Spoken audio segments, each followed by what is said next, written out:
for my first breaking ground, I wanted to test that. So I've asked some people to come and be here tonight and help me answer that question. So here on the end, we have Senator Bill Perkins. For those of you who don't know him,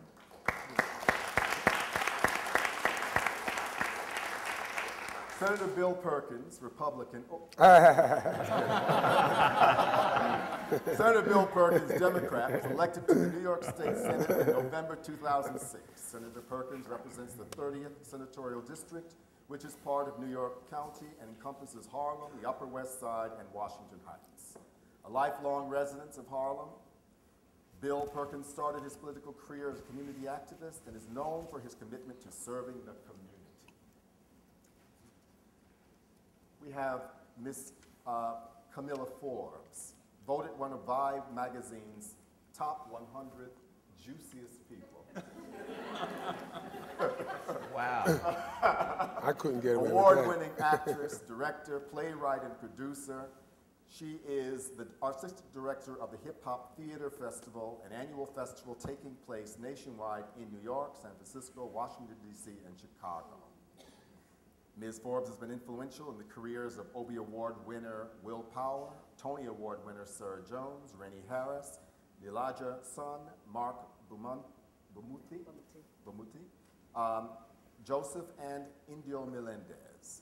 I won't go on from there. Maybe you can tell us more about yourself. In the middle here is Dr. Michael Lomax. As President and Chief Executive Officer of the United Negro College Fund, Dr. Michael Lomax heads the nation's largest and most successful minority higher education assistance organization. Through its headquarters in Fairfax, Virginia, and 24 field offices around the country, United Negro College Fund annually provides operating and programming funds to its 39-member private historically black colleges and universities and their 60,000 students. And Kevin Powell. Kevin Powell is a former senior writer-editor for Vibe magazine and an original cast member of MTV's The Real World. How'd that get in the bio? That's the first thing they would say about you. Right. The author of Recognize, a volume of poetry, and In the Tradition, an anthology of young black writers, he is also well known as a cultural critic, and his articles have appeared in the New York Times, Rolling Stone, Essence. He lives in Brooklyn, New York, and is running for public office at this time. As a Republican. As a Republican, right. So, thank you all for being here. Thank you.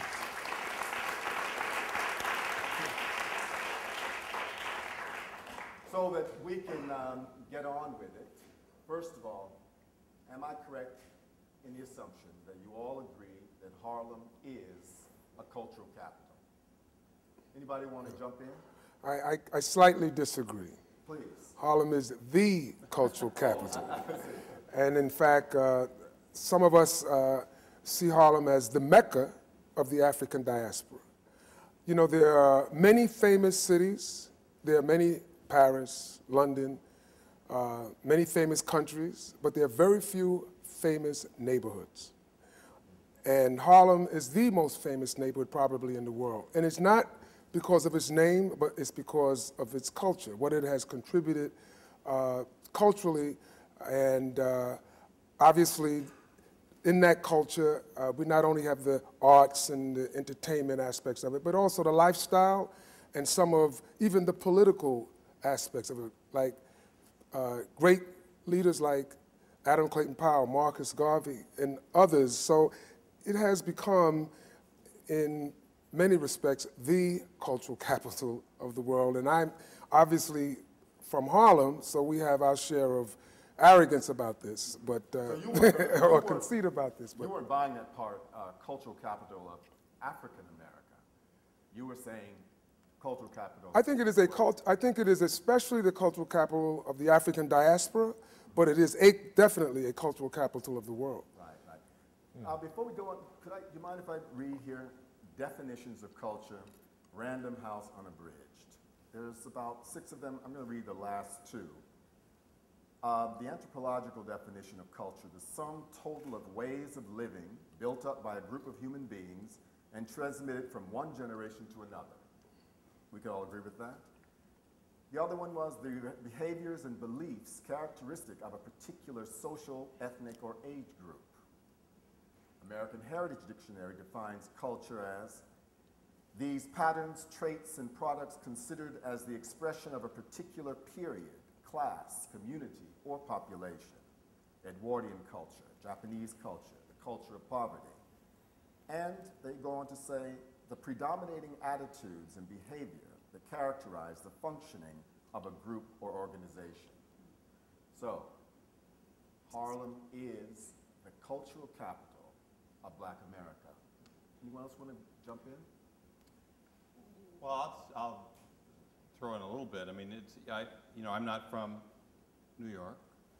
Born in Los Angeles, lived most of my life in Atlanta, and work in Washington, D.C. But I think I feel an attachment to the city and to Harlem because, in many ways, it is the place that we think of as where the greatest African American artistic expression has occurred, and it's not something that happened. It's something that happens. It continues. It's dynamic. It has changed, just as Harlem has changed. But what hasn't changed is a city, a neighborhood in a city, from the very beginning was a magnet for artists and for intellectuals and for people for whom conscious creation was a way of life, and it was also cosmopolitan. And I think, to the Senator's point, it was never just domestic. It was always. I mean, you go back and you read about Harlem and 125th Street in the 1920s, and it's people from all over the Black world who are there. And you walk down 125th Street today, and it's the same thing. So it's interesting. I moved to New York about 20 years ago from across the river in Jersey.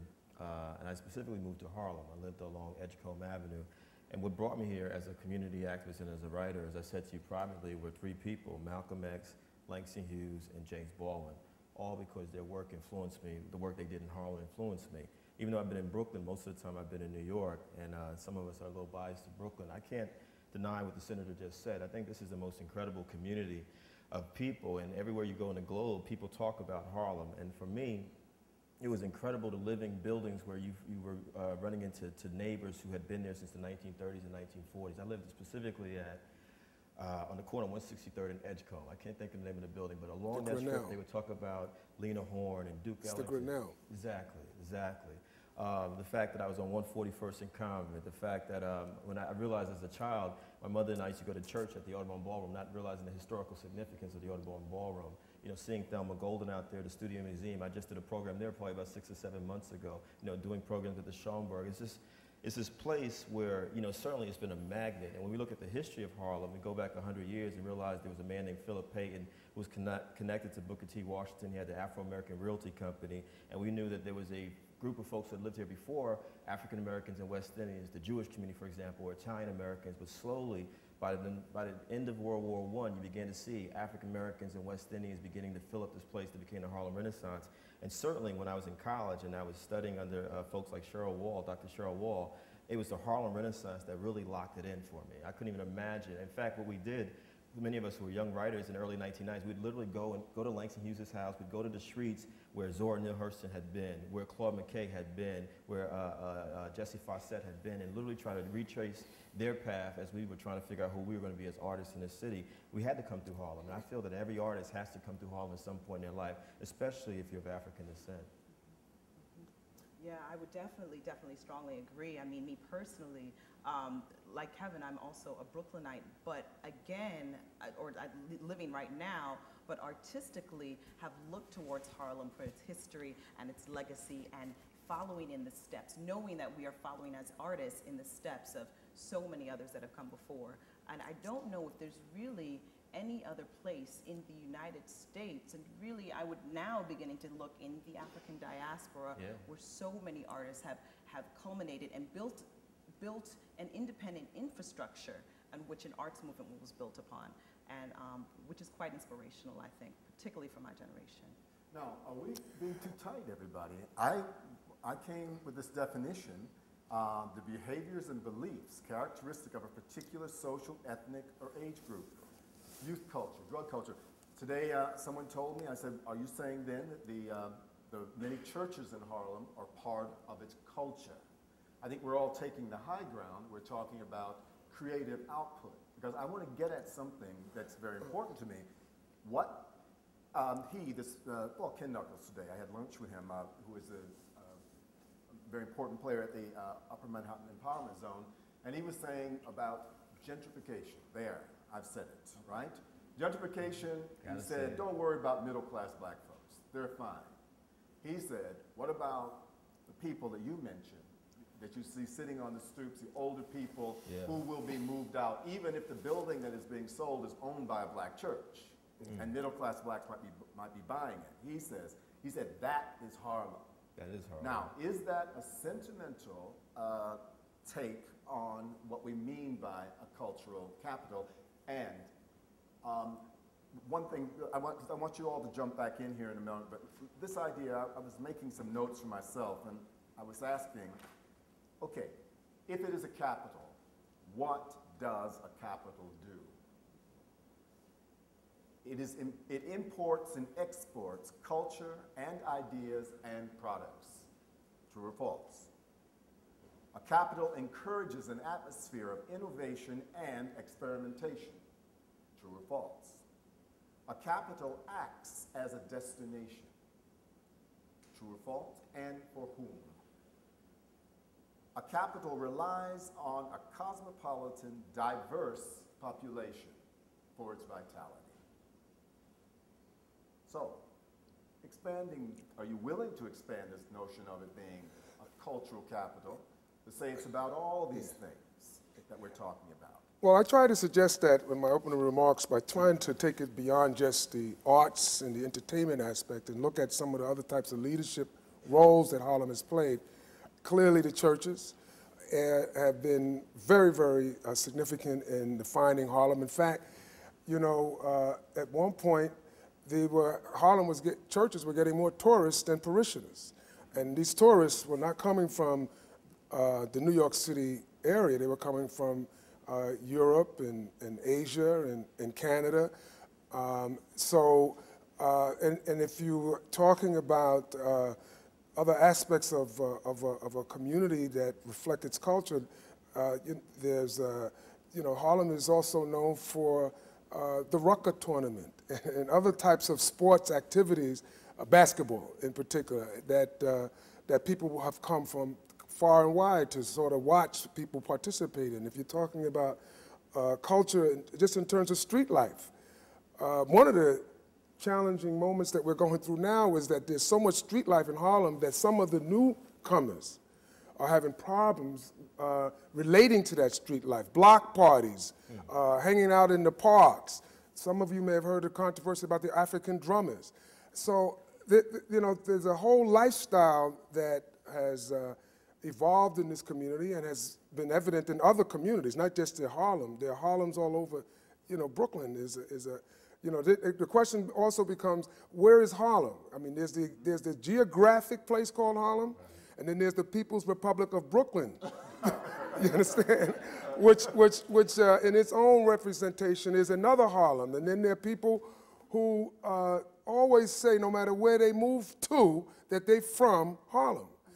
And so it's in some respects a place that is a state of mind, Harlem on my mind. We remember that great exhibit. And so I think it's much more multifaceted than just talking about the cultural institutions and those type of activities. I think it becomes a whole big notion. Well, I want to come back to something because you brought it up, and I said it to you privately. One of my favorite memories of Harlem, when I used to drink, we used to go to bars all over Harlem because you want to really feel the heartbeat of this, I was going to say borough, this community. The old John's Recovery Room. Do you remember the John's Recovery Room? They used to be on Malcolm X Boulevard. What was the spot on 135th that Malcolm X used to go to? I didn't go to that one. Okay. Well, I used to go to them because, thinking that you were an artist, you had to do what some of all one of them did. But the thing that we need to keep in mind is I agree that it's about the people. I think it's not a coincidence that when Langston Hughes put out his first poetry book in 1926, The Weary Blues, he got criticized by a lot of us who are professional or middle class, the aristocracy. How could you write about those people at the bottom? But those are the folks who made Harlem, and we need to keep that in mind. And since you did bring up gentrification, one of the things I think about is a book that came out in 1960 that caused a lot of controversy by Harold Cruz called The Crisis of the Negro Intellectual. Most of the book is about Harlem. And one of the things he said in that book that I always remembered, if you want to know what's going on with Black America, watch what's going on with Harlem. And so as we talk about the great things that are happening with Harlem, obviously the Studio Museum, the Schomburg, all those who are middle class who have brought property in this part of the city, we also need to keep in mind that there's parts of Harlem that have been sold off, people are being moved out, poor people are being affected by this. The Harlem that I fell in love with was the Harlem where my family who grew up in the Polo Grounds. Many of my relatives who came from the South settled in the Polo Grounds, and they still are there. The Harlem I fell in love with was going to the Rooftop, that hip-hop club back in the day. Any hip-hop players know what I'm talking about, or Harlem World. That's the Harlem that I remember, because we forget that Harlem has always incubated culture, but the culture, be it jazz or hip-hop, always comes from the people at the bottom, then it gets embraced by the rest of us. And we don't want to lose that in the midst of what you put out there, which is gentrification. Let's not forget about the regular folks. But the Harlem that we're talking about, which was a Harlem of firm, fixed boundaries, where a community that, generation after generation of African Americans or people of African descent lived in, also emerged at a time when, of segregation, of exclusion, where this was the one place you could live. That's right. It was a city, it was a part of the city that was built for upper middle class whites. It had all of the infrastructure, and Black people took it over because it was overbuilt. I mean, there was more here that they could fill, and then as Black people started moving in, whites moved out, and then for 60, 70 years, it was a Black community. Well, it's not. I mean, those firm fixed boundaries are not as firm and as fixed. It's more fluid. And if Kevin's point is that that the culture comes from the bottom up, who are the people who are most vulnerable not to be here for very much longer? And while this is the biggest, perhaps, of the urban neighborhoods for African Americans, it's not the only one that is experiencing this kind of demographic change. I grew up in Los Angeles. Watts today is a Hispanic neighborhood.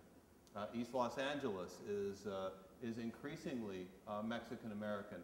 I live in Atlanta, Georgia. Sweet Auburn is now hardly distinguishable from other in-town neighborhoods in the city of Atlanta. So if those realities can change, and it's obviously the changing of those realities is going to change the quote-unquote culture. Yeah, well, Harlem is not really the largest Black community. I don't know when it lost that distinction. Brooklyn is actually the largest Black community. It might be the fourth largest in the country, and some people even compare it to the size of some African states. So, it's not the numbers of folks that are here. A lot of it has to do with the history. A lot of it has to do with the good public relations, I guess, because it has grown to be such an important place in so many people's minds. At one point was the second, talk about other cosmopolitan quality, it was the second most attractive tourist destination in the city, even 10 years ago or 15 years ago when it was in its most severe decline. People would just want to come up to the Apollo, to that raggedy building, and just take a picture in front of the building in its raggedy state. So.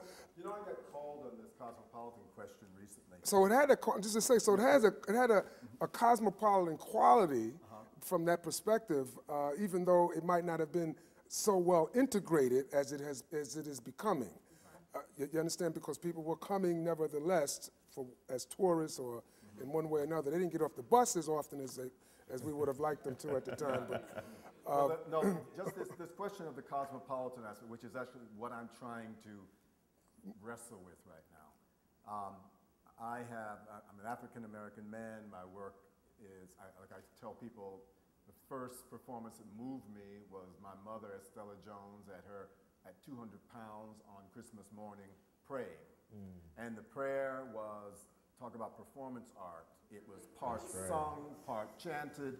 It was extremely extroverted. It was introverted. She's talking to her God. And I'm a little child and I'm watching my mother come apart, you know, and this trend. That's my claim to what I consider, I call African culture. But I'm a product of Western European art historical taste, I think. Now, why do I mention all that? Because I'm trying to understand this company that I have, multicultural, multiracial company, I want it to fit in to this community. Now, all the wonderful things that we're saying now about what Harlem is and the old folks and so on, can Harlem, is there a point wherein to stay Harlem, at least 60% of, you know, name your demographic, the artists working, the people and having, they must stay African or African American.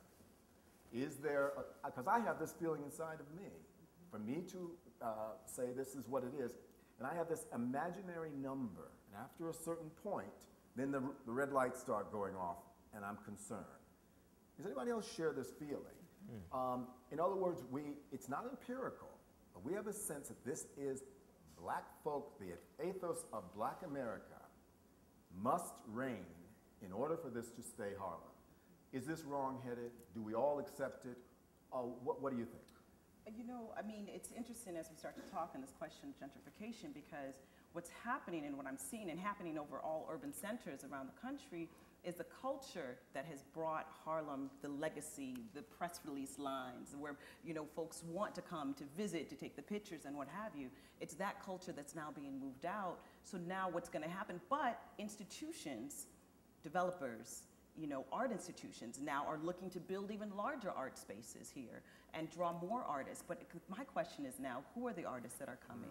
Like, what type of art is now going to be represented of the art of Harlem, representing the culture of Harlem? I think 10 to 15 years from now, if we keep and continue on this path, it's going to drastically change. So I absolutely agree with you. If it is to build upon the legacy that has been and has made Harlem what it there has to be a sense of holding on to what was and what has been in order to build So upon we that. sound pretty reactionary. A little bit, yeah. I'm not proud of that. Yeah. In my life, I never have such. I never say, you must stop here. Right. Right? But what is there about this question? We're not imposing quotas, so we're not, Well, we're not, and we're not saying, you know, we don't have any signs up.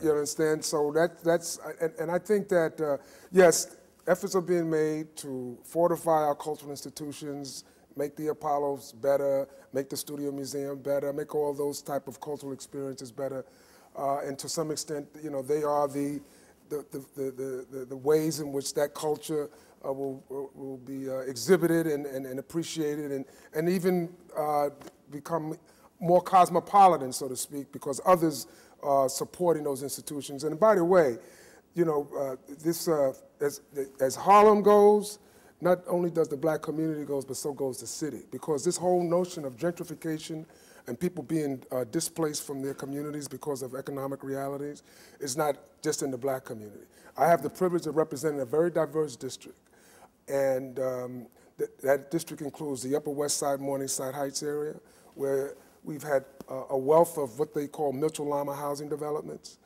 and those folks are now going through the same type of process, the same type of gentrification, rents going up, you know. So some of this has nothing to do with what we might want to do. It has to do with economics.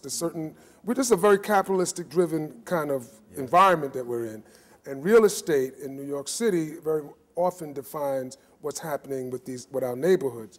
And the city right now is in a very, I believe, serious effort as far as real estate is concerned, and all of our neighborhoods are going through this sort of rigorous gentrification where people are finding it very hard to afford to live in any of these communities.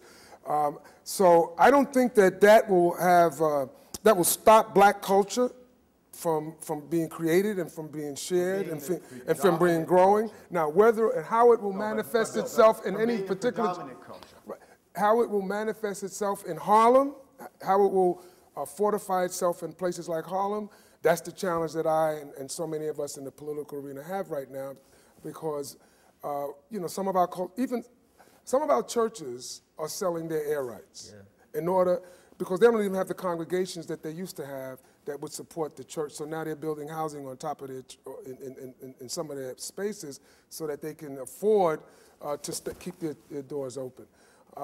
So there's a great challenge right now in terms of that cosmopolitan or that mix that you're talking about. There's a great fear in the community that it's going to be dramatically changed. And that will, you know, that's something that we're all going through and that we're all struggling to try to control. Because right now the real estate, it's out of control. Columbia University. I mean, the senator raises some excellent points. As you were talking, I thought about a couple of things. One, it was a building boom. This is actually, what we're in now is the biggest building boom in New York history. The biggest one before this was 100 years ago, which led to what we call Harlem, the Black Harlem that we know. That's number one. Number two, if you watch that great documentary that was on PBS, Rick Burns' series on the history of New York City, you realize New York has always been a city where people are constantly moving and relocating. As the senator was talking about all the folks who are being displaced off the Upper West Side, we are aware of that in Brooklyn because many of them have been forced into Brooklyn, and then there's displacement happening in Fort Greene, Clinton Hill, Bed-Stuy, et cetera. I think it's not a either or for me, because on the one hand, certainly as an African American, as a person of African descent, I take pride in, you know, I was just in the south side of Chicago yesterday. I love the fact I was in the Hill District on Saturday in Pittsburgh. I love Fort Greene, I love Harlem. But you know, if we know history, you know that Harlem has always been open to all different types of people. If you go back and read the study of the Harlem Renaissance, there were always white sisters and brothers and other folks taking in the great jazz of that time. You read Malcolm X's autobiography, he talks about all the folks who are not black who are coming to the community. So I think for black people, it's not that we are not open to other folks coming in and being a part of our cultural experience. I think there's a sense of invasion. I've heard that term used by people here in Harlem. And so I think part of the issue, and I remember a white brother said to me, well, as a new resident of Harlem, and it's really interesting, he was from Harlem, this is about 5 or 6 months ago, he said, well, what should I do? Because I don't want to feel like I'm an interloper into this community. I said, well, you need to talk with people in the community, you need to get to know folks in the community so that there's some sort of dialogue happening, and you need to learn the history of the community that you're now a part of. Because if we don't do that, there will be this sense that, you know, well, maybe we need quote unquote, what did you say, quotas or something like that? And that's not what it's about to me. It's, you know, and I agree with the senator that black culture always happens no matter what. It's going to happen. You know, but I think that part of the issue has to be this ongoing dialogue of what does community look like in the new millennium, because it's very different than, say, Malcolm X on the street corner in 1963. That Harlem is not going to come back. It's not going to come back. We need to kind of deal with that reality.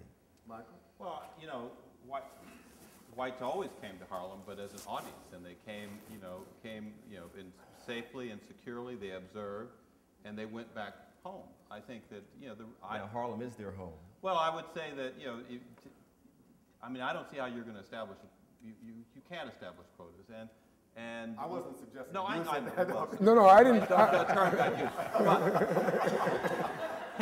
No, I used the word. Okay, all right. I used the word. But let me say this. We should explore that, though. No, but having said that, I mean, you know, the demographics, our patterns are pretty clear. There's a shift occurring, and you know. Whether 30 years from today, people of African descent will be 30% or 50% or 60%, you know, there's a big question mark. There were other very vital black neighborhoods in Manhattan in the early 20th and the 19th century that moved here. That's right. And they have moved perhaps somewhere else. But so to your point, Bill, if you're saying that, you know, for this culture capital to work for some artists of African descent, there has to be a majority of people of African descent filling this space. I think that may be a problem for a future generation of artists. But you know, the cosmopolitan. I wonder. You're the artist. You're the artist, Kamilah. I mean, I wonder whether you know, the trade-off may be that in an earlier generation you could only perform here. Today, you can perform anywhere, and Yeah. you know, you can be inspired by any community elsewhere. There's a kind of fluidity there. Harlem is not only a space, but it's a symbol. It's of the creativity of people of African descent. So whether the community remains majority African American or people of African descent, it may always symbolize that creativity. Well, I haven't given up that Harlem will be a black community. I don't know. You can. I don't know what the numbers will be, but it will not be like what it was back then. On the other hand, you know, Harlem was always owned by white people. I mean, you know, all the real estate in Harlem is 125th Street is not. You know, that's the reality. So. And there are economic opportunities that people are exploiting now, to the extent that there's been some significant changes in terms of some of the co-ops and condos and some of the brownstones that folks are being able to acquire. You know, you no longer have, redlining. Now you have banks all over the place. You no longer have a public policy that calls for planned shrinkage. You know, now you have, you know, the city, you know, creating opportunities that, allow resources to flow into the community, but not in a way that is affordable. So some of this is, the ship is not sunk yet, so to speak, and I think that there are some efforts still being made to support those who are the most vulnerable and make sure that, there's that quality that we all appreciate about this community. It was said to me recently that we should not worry about this quota demographic because two things. One, there are so many churches in Harlem, and they exert a certain type of, actually, I think a conservatizing effect on this hyperheated urban change that's going on, and that there are those, they say that this person was saying to me, the projects. Was it in 64, 41,000 people were in those, and those people are poor people. So they said, don't worry about the demographics. Harlem will always have the funk and the street and the poor. And what do you think about that idea? That we well, you know, I'd like to rest that the folks in public housing should have nothing to worry about, but I can't, because the reality is that there have even been discussions about what are we going to do about that. Those buildings as well. So, so we have to be very wary, you know, which I think is the fundamental question that you're raising in terms of what's going to happen to this neighborhood, and how we're going to protect the most vulnerable, who happen to be a significant number of people. To the church's credit, the early part of the revitalization of Harlem, the so-called Second Renaissance of Harlem, was spearheaded by the churches. Canaan Baptist Church, Abyssinian Baptist Church, a whole congregation of faith-based institutions that got involved with government to get the resources to do what was not being done in terms of renovating some of these properties, at which time it was very affordable. The idea was that once we get some action going, then others will want to invest, and then that will heat up the market, and we are where we are now, where we feel threatened that it's gotten too hot and too unaffordable. So there is, I think, a pretty strong base of constituents, of Harlemites in public housing and in some of the other sort of affordable housing opportunities that were created. And by the way, there are others moving in at some of the higher end. So it's not just a one-sided kind of just from change that's that's taking you had a place. chance to wanna jump in? You know, it's going back to your question, Bill, about, you know, moving your company here. And my question is, will it still remain an artist community? Simply because, you know, yes, art institutions are moving here. Yes, it becomes even more attractive as the real estate goes up to come and see a show, to come and be a spectator, but does that make it an artist community as artists are being moved out? Because ultimately, I think the joy and the beauty of this community is that it's where artists live, eat, and breathe, and inspire, and thus are inspired by. And when that ceases to happen, then what does, again, our landscape, our art landscape looks like, our cultural landscape look like?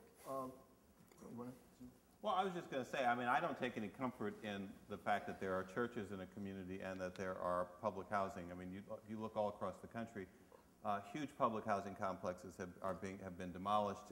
Chicago, Robert Taylor Homes was there, isn't there any longer.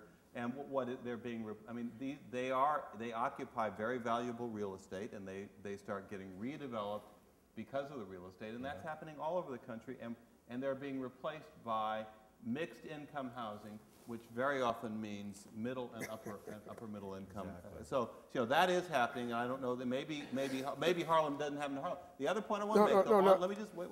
On the church, you can go into older African American neighborhoods all across the country where there are churches, and you will find that those churches are on Sunday morning. Folks come from all over but that neighborhood to go to church there. And so I think, one of the realities is the churches that have been in Harlem served neighborhoods in Harlem. You lose the people living there, then the churches take on a different quality.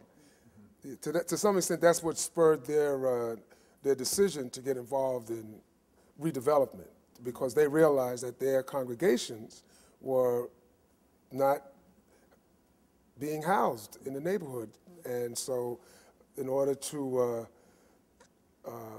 make sure that they continued to have congregations, the pastors decided that they had to get into the business of redeveloping the community. Well, the tone right now is pretty accepting of change, I believe. It seems like that's what I'm getting. Now, there's an image, a dance that I'm making right now called a quarreling pair. At one point, it becomes quite abstract. The program director, David Archuleta, who helped organize this event, he pointed this out to me that at one moment, all of my dancers are across the back of the stage on one side. The music swells very loud, and they begin to move like a steamroller, quote. We call it the steamroller. It's a kind of a frightening moment. You feel like you're looking in the face of that which is inevitable. Now, why I'm asking, I'd like us to talk about strife then. Because I think I sense, as being a newcomer to the community, a lot of anxiety. Not everybody is so philosophical and accepting of maybe what we are saying. You're saying you might not, in 20, 30 years, it might be 20, 30% of the population. Well, let's talk about what does that strife look like? And we'll open it up to everybody in a moment, but this sense that there's a juggernaut. Is it real estate? Is it class struggle that's moving? It's all of the above. It's real estate, it's class struggle. When I lived on Edgecombe Avenue, here's what happened. This is 1990, 1991.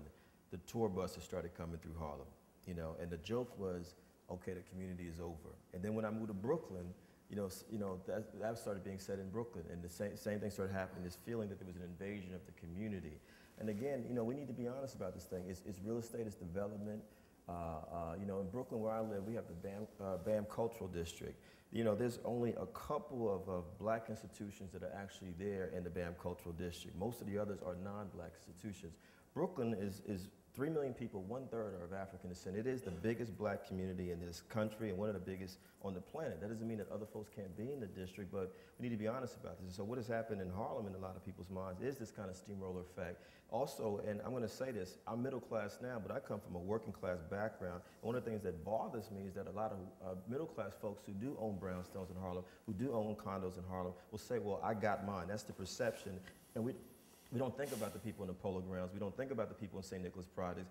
We're worrying about our own. Well, my property value is going up. And I've had these conversations again and again with a lot of my peers who are in my generation who've been able to buy property, and I think we need to really have an honest conversation about that. We talk about the black community. Well, part of the problem within the black community is this incredible class gap that has expanded since the Civil Rights era. We've forgotten about the very working class of poor people that Dr. King talked about. And let's not forget that he was middle class, but he was trying to organize a poor people's campaign at the end of his life, because I feel that now, 40 years later, he actually anticipated these kind of conversations, that the sense of community would be very different if we didn't deal with the class dynamic, and we didn't begin to also do what, Senator Perkins was talking about, was be a part of our whole redevelopment. But I think there are folks who came in and saw Harlem. I mean, look where Harlem is. It's at the top of Manhattan. It's a quick trip up on the Broadway line, the 2-3 train, the A train, you know, right downtown. That's why also the same thing is happening in downtown Brooklyn. If you live in Fort Greene Projects, and I literally live across the street from Fort Greene Projects, it lives on 11 acres of land.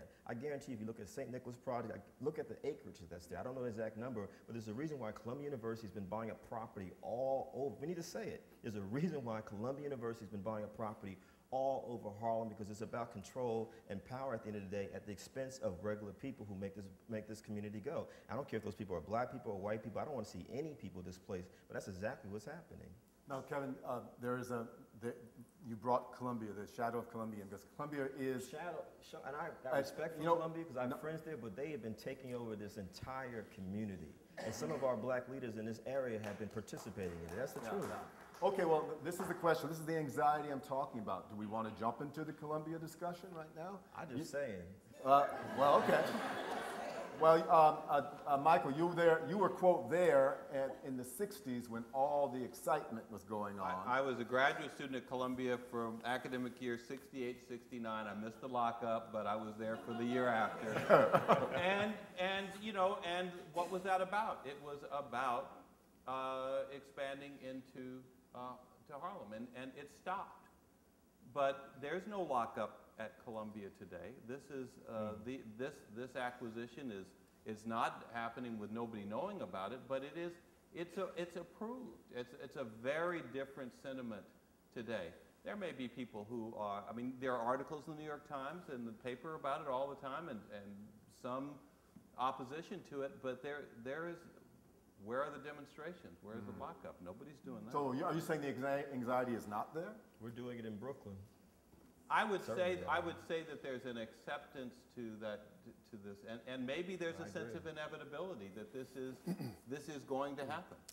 Well, you're wrong. I don't think there's an acceptance of it. In fact, I just had meetings with several housing groups that this afternoon before I came here, and you know, the local community board has had humongous meetings of community, and a miracle of all miracles, a board that normally has a very difficult time coming to consensus came unanimously to consensus in opposition to Columbia. There are demonstrations going on about this.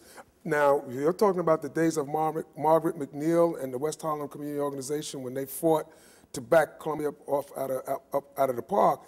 That's not happening yet. Okay. But I would not discount how bad this may get, and I'm not looking forward to it, but there's a lot of opposition to this. Now, of course, Columbia is steamrolling as much as it can. It has the support of the mayor, and they've been trying to do things that would facilitate Columbia's acquisition of the land. Some of the property they're buying, and then there are others that they can't buy, and there are others who are resisting moving, period. So I don't know, you know, about the lockups yet. I don't know, and I hope that we don't have to get there. I hope we can get to a place. But Columbia. Did you want to, because we're open, this part of our discussion is about drawing to a close. I would like to open it up to our audience. Sure, that's Was there anything you wanted to? I'm excited to hear. Okay. Well, you've heard. What haven't we touched on? We started out, is Harlem the cultural capital of Black America? And now we've all agreed, yes, it is, and we've moved on. What do you want, sir? Oh, and do we have microphones for people? I understand that we do. Okay.